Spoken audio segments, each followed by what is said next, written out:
កន្លែងហ្នឹងយើងធ្វើការ upload file ប្រសិនបើនៅក្នុងform យើងមាន file យើងដាក់$, I make name បាច់ទៅយើងដាក់ចេះវិញAI ដល់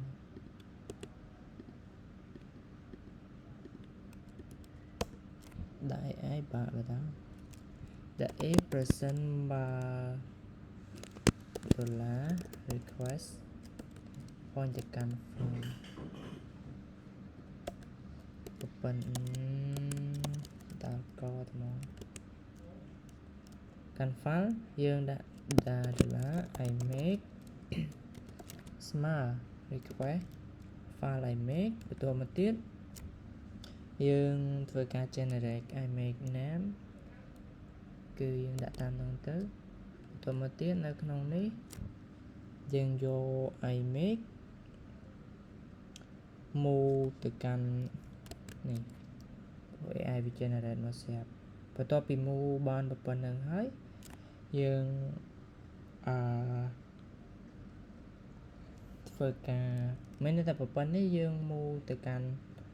folder មួយយើងបង្កើតទៅនៅក្នុង public នេះដែលឡើយនេះខ្ញុំដាក់ថា upload ចុះហ្នឹងគឺឈ្មោះ folder អូខេ upload មិនន័យថា public path នេះវាមក public នេះស្រាប់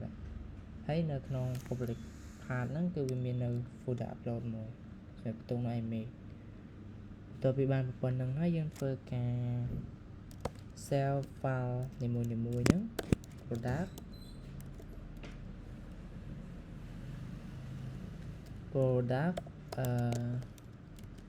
ស្មើនឹងច្រឡំបូកស្មើនឹងបូក control បូក model របស់យើងធ្វើការ create អូខេវា generate ឲ្យយើង set អូខេប៉ុណ្នេះហើយយើងបោះប៉ុណ្នេះមកវិញចាំមានថាប៉ុណ្នេះនៅពេលដែលវាមានវានេះ require ទៅកាន់ title បើសិន title នឹងមានវាចាប់ផ្ដើម sell ទៅក្នុង field នៃ table របស់យើងឈ្មោះtitle ចឹងទៅហើយកន្លែងនេះ I make មានថា I make បើសិនជាវាមាននេះ asset បើសិនវាមាននៅ I make name នេះ I make name នេះវាចាប់ផ្ដើមកើតបើសិនវាមានវាធ្វើការ upload ទៅកាន់ folder នេះហើយបន្ថែមឈ្មោះដែលវាបាន generate បើសិនជាអត់ទេគឺវាស្មើនឹងតទេស្មើនឹងណាអញ្ចឹងដើម្បីអាចតេស្តបានយើងចូលទៅកាន់ postman ហើយកន្លែងនេះគឺ book ខ្ញុំដាក់ថា create book ចឹងចុះ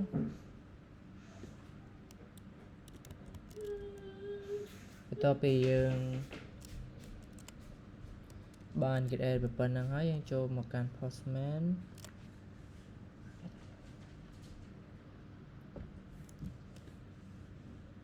យើងបង្កើតនៅ folder មួយយើងដាក់ថា book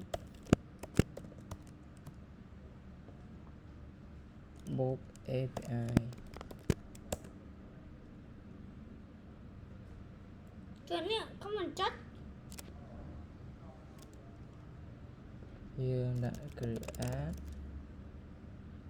ហើយកន្លែងនេះយើងដាក់ API create ប៉ុណ្ណឹងអូខេបន្ទាប់ពីប៉ុណ្ណឹងហើយ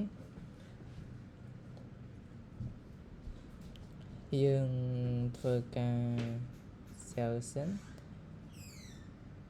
យើងចូល party យើងចូលនេះ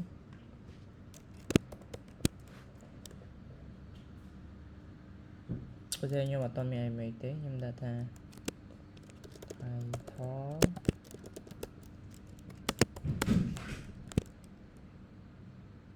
book đã cho chưa đã tới price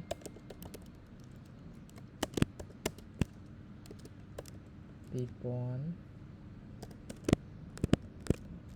hay mean description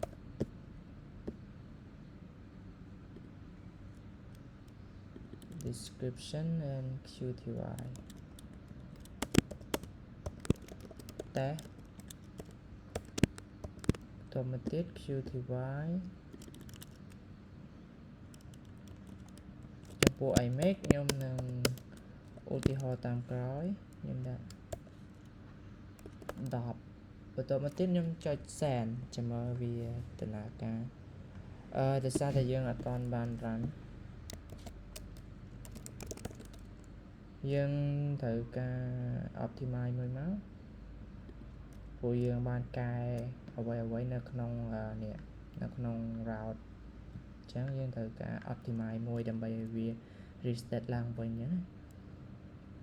PHP artisan optimize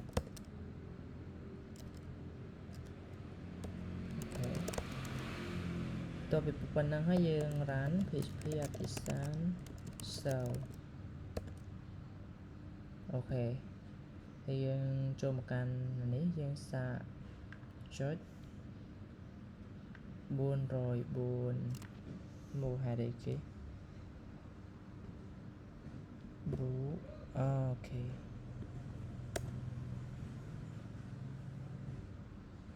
title to fill property allow measurement on book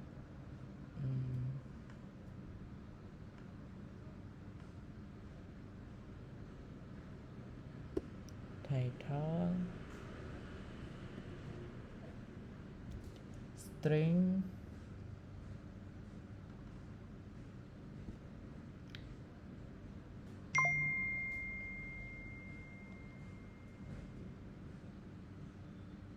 យើងមើលសិនថាវាមានបញ្ហាគេ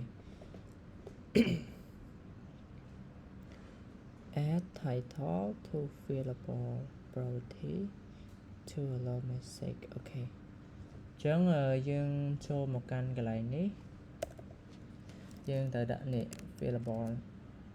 fillable នៃ field ទាំងអស់នៅក្នុង table អូខេនៅក្នុង table អញ្ចឹងបន្ទាប់ពីយើងដាក់ប៉ុណ្្នឹងហើយយើងសាកចូលម្ដងទៀត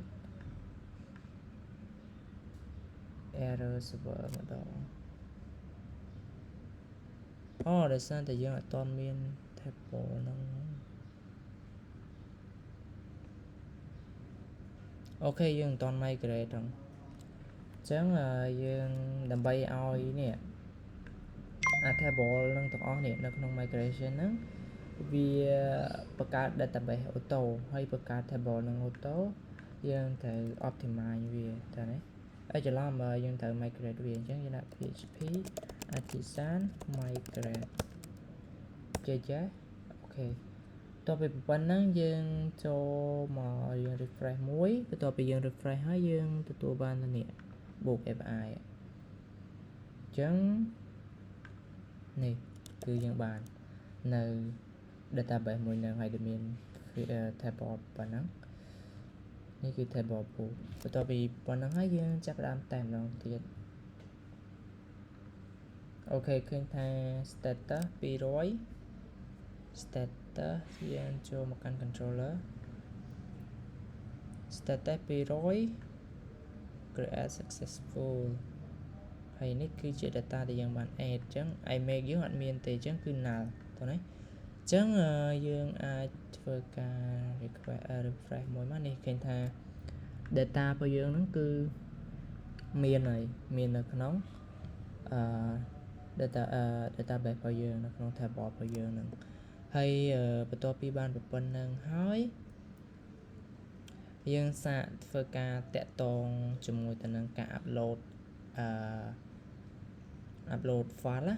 ទៅនេះ upload file